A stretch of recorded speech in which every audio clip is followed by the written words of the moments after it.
Good afternoon.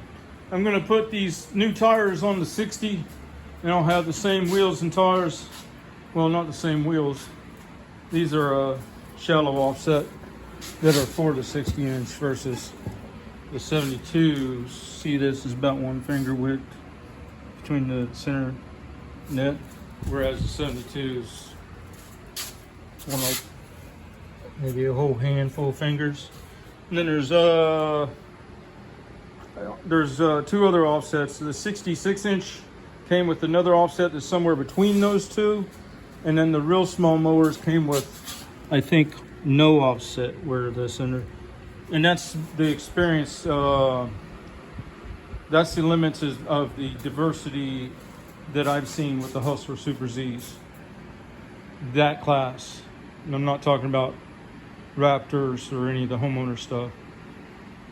There may be others, but it seems like with Hustler there is some anomalies in design and stuff. Like I have an old bumper that says Top Cut. It's obviously a Hustler bumper. See it? You're going upside down. There you go. I've never seen it before. And then you've got the Super Z bumpers, and then you got the taller bumpers, and then you got that type of hydro cooler tower, and then you got that type of hydro cooler tower, and then you got the stubby stuff, which, if you'll notice, this bumper, it doesn't start this bend until about 4 inches, 3-4 inches out, versus if you get into an older machine. I know I'm getting off topic here.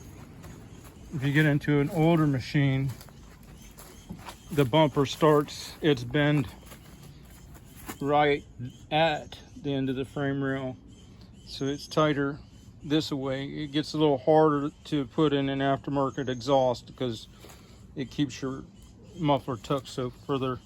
And then the older machines, they're also 1 inch shorter on the footboard, and they're shorter slightly in the frame from this point to this point.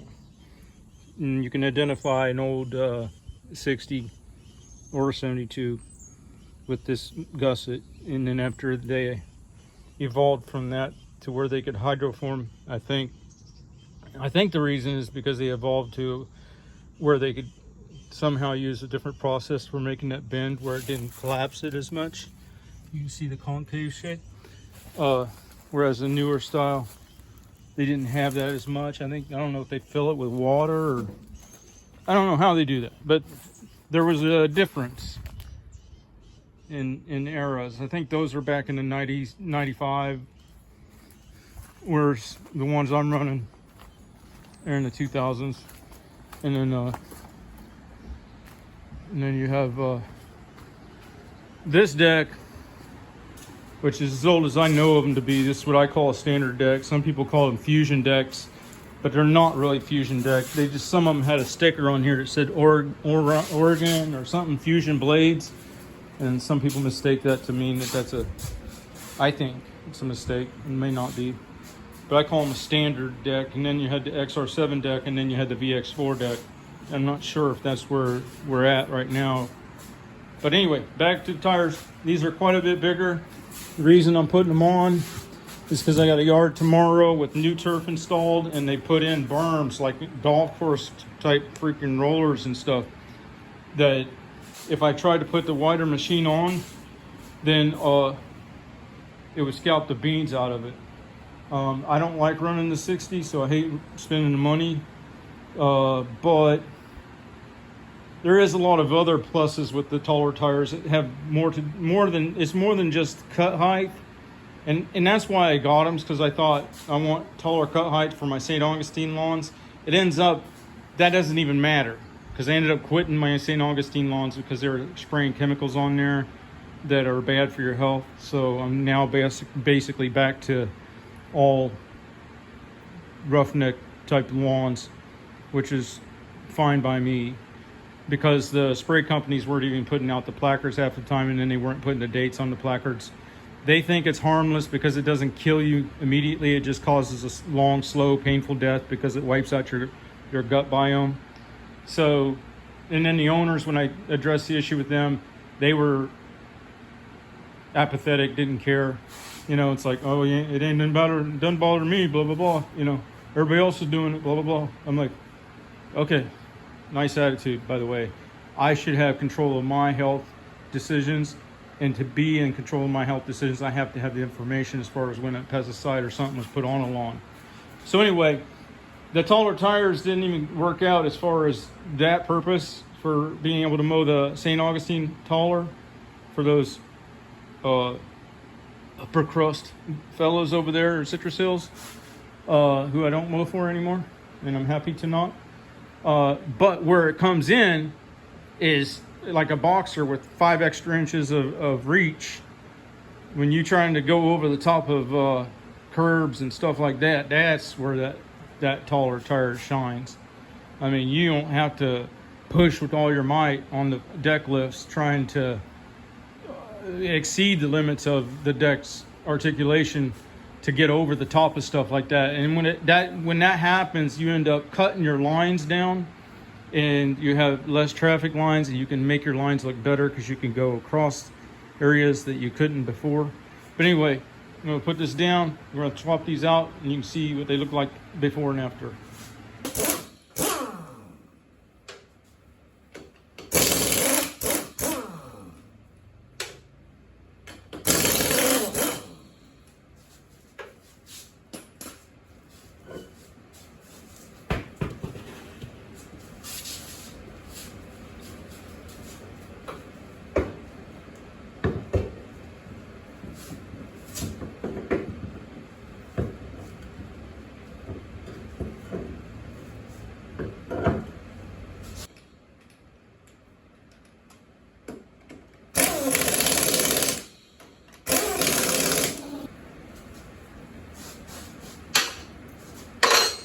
As soon as you get it past the neoprene on the nut, the locking material, then you're done.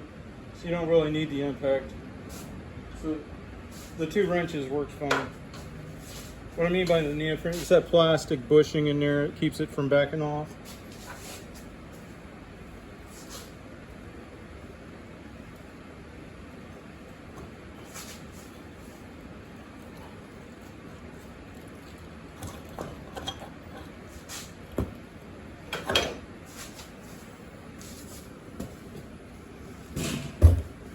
Might work for you is keep your grease zerk and your valve stem to the inside and this bolt head to the outside as you're going forward. If the service ports are to the inside, you can see it from the driver's seat while you're pulling up to the garage and know when to stop, so they're best situated. And if the bolt head's on the outside of the fork, it has less chance of snagging a fence or something because it sticks out less than the nut side.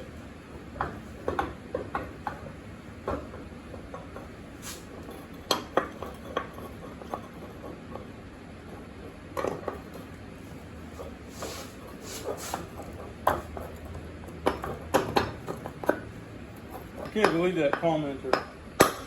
You should learn how to use your tools. Really? Now, if I did, would I also have time to do the video about how to get stuff done? Or does that part matter?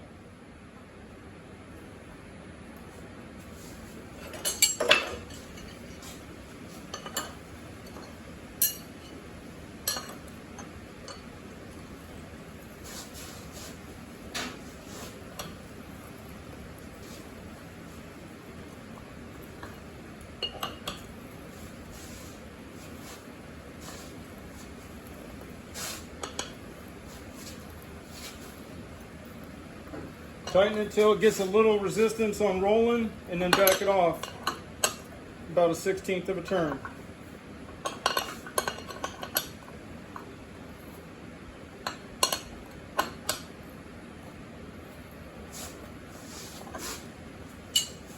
All right, I'm going to do the same thing on the other side, and then we'll set it down. Let's take a look at clearances while we got it up here. You got plenty of clearance up front with the taller tire. You got just enough between the deck, and you got just enough on the tank. So I'll do the other side. In the interest of full disclosure, I wanted to point out that there is a snag in my plan. They just barely rub up there, but these are expensive tires. I'm not going to take a chance, as that could change with tire inflation pressures or anything. These are, I think, 170 a piece, or they're substantially more expensive than the regular ones. So until I can get the right wheel spacer so that I can run it tomorrow, I went and got some flat washers, and I'm going to put those behind. I got enough to go on each side now. They will stick out barely into this area, but that's not a problem. I wanted them to be at least big enough where that locking mechanism where that gets sucked in, bowed in, that it would have enough purchase around that to lock in the engagement. So I'll take these back off and put the washers on, and then that'll be good enough to run it for now.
Okay, that stepped it out enough. That'll work. All right, I'll get it down and run it tomorrow. We'll see what kind of difference that makes. There's the front. All right, y'all have a good one.